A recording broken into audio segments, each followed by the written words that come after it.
You're such a good guy. Oh, I just love you so much. You're such a good. Hello there, and welcome back to another episode with Raph King and Mr. Tango. Today, I'd like to share my story about why I got into massage therapy.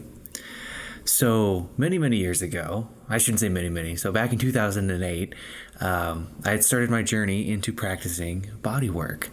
And just before that, I had this incredibly vivid dream. Now, a little bit of backstory before I tell you about this vivid dream. My dad had a pretty serious injury to his back due to a head-on collision with a drunk driver. Yeah, going 50 miles an hour, they collide. And at first, my dad walks away from the accident like Superman, like totally unscathed, just like the guy's a machine, right? But after that, they were really pushing him at work, and they had discovered a couple of herniated discs in his low back. And for anyone who knows anything about herniated discs, it's something that kind of starts off not being such a big deal and becomes a very big deal. In fact, this is one of the big difference between a herniated disc injury in the spine and a facet injury in the spine, how the joints actually articulate. When there's a facet injury, it's immediate pain. You're on the ground, you're done for. But with a disc injury, it can kind of build and build.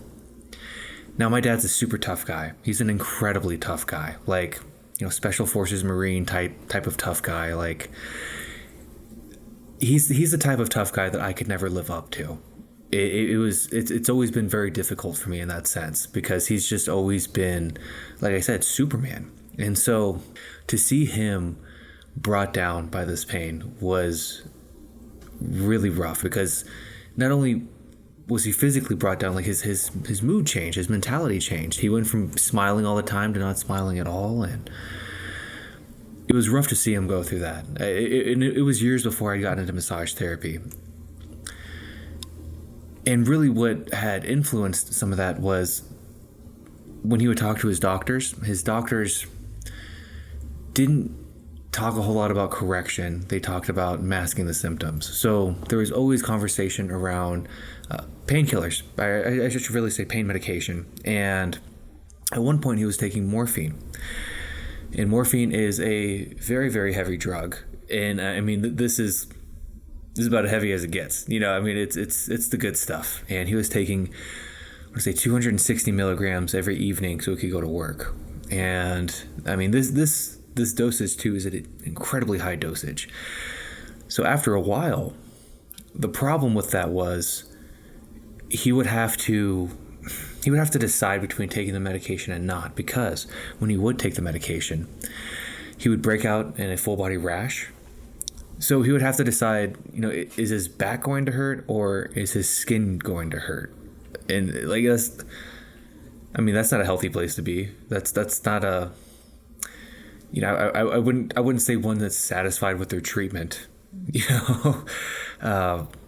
So he lived like this for years, and trying to support a family and just be a good guy. He was in constant pain and just trying to be a good father. So one night, I fell asleep watching Reservoir Dogs, and I had this dream, and I'll never forget this dream, because it was just, at the time, I didn't really dream a lot anyways, so it really stood out to me that there in fact was a dream, but it really stood out to me just how detailed it was. So if you could imagine a movie set, right? And a Tim Burton movie set where all the buildings are flat and jagged and black, and they kind of have that that weird Tim Burton-ness about them. And if you could imagine, there's like a cul-de-sac of that. These buildings are circled around us, and we're in the middle of the cul-de-sac, and I'm holding my dad, and it's raining, and I'm holding him, and he's looking at me. He's not saying anything to me, but he's giving me this look like why didn't you do more? Why didn't you do better? Type of look. Why didn't you help me? And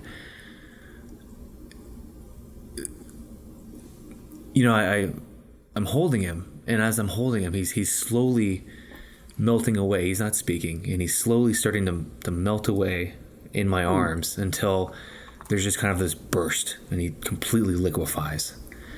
And this is where I wake up. This is where the dream ends. And on the TV, there was a commercial for a massage school. And I didn't really care about the whole part where they were talking about being able to make, twice the amount of money for working half the hours. I cared about the part where they were talking about you can manage pain in clients. It really stuck with me. It really, really hit me that maybe this was the answer. Maybe I could be my dad's saving grace. It was a really cool thought to me. And so the very next day I went down to the massage school and signed up for a year-long program. Signed up for the night program because I worked during the daytime. And my dad was not totally on board. Like I said at the beginning of the video, this is through and through a Marine. This is a tough guy. And his oldest son wants to become a massage therapist. He wants to rub lotion on people for a living. At first, it was unacceptable. Especially because, I was kind of smart after high school. I could have gone to college and gotten a degree in maybe engineering or something like that. He didn't feel like I was fully applying myself. He didn't realize that I wanted to do this for him. And I worked on him every day. Every day I would practice on him. And it was man, my life was so packed back then. You go to work, you practice, you go to school, you review everything you just did in school, you try to sleep for a little bit and just repeat everything and, constantly go. And it all starts to pan out though. After the year-long program, and I also did the Master Bodyworker program after that, which was an additional 10 weeks, I want to say. So, about a year, a little over a year. I worked on him basically every day to practice. And after that, he didn't have any need to take any painkillers, any pain medication at all. So we were able to work together and take him down from 260 milligrams of morphine to essentially nothing. And what's beautiful about this is when you can get pain out of the way like that, you can start exercising again. You can start becoming stronger again and reinforcing the tissues of the body. So the healing is expedited once you can get the pain out of the way. So once I had realized that I could help him out, especially in such a big way, because I really had no plans on continuing to do massage therapy. I just wanted to have some tools to help my dad and maybe move on to something else afterwards. But once I realized just what kind of change I could make for him, I decided to stick with it and continue to want to make changes with people. And I very specifically say with people, because as we've mentioned before, the body does the healing. Massage therapy just kind of helps along with that. We just kind of nudge you in the right direction and encourage the healing process. We're not doing it for you. We're not healers. You're the healer. The beauty's inside of you. We just want to help bring that out. But that's the story about why I got into all this and why I keep at it. Whenever there's kind of tough times, I really like to think back to that story because I know that I can help. I can make a difference. I absolutely have the tools too. You have the tools too. You can help as well. So if you have any questions about my story or about getting into massage, you might want to get into massage therapy yourself, go ahead and reach out to me. If you want to go ahead and schedule a massage, reach out to me. I invite you to pick up my book sometime, as stories like this one are in it, about why I do what I do and just all the philosophies around massage. But thank you so much for hanging out with me today, and I look forward to seeing you in the next video. Take care.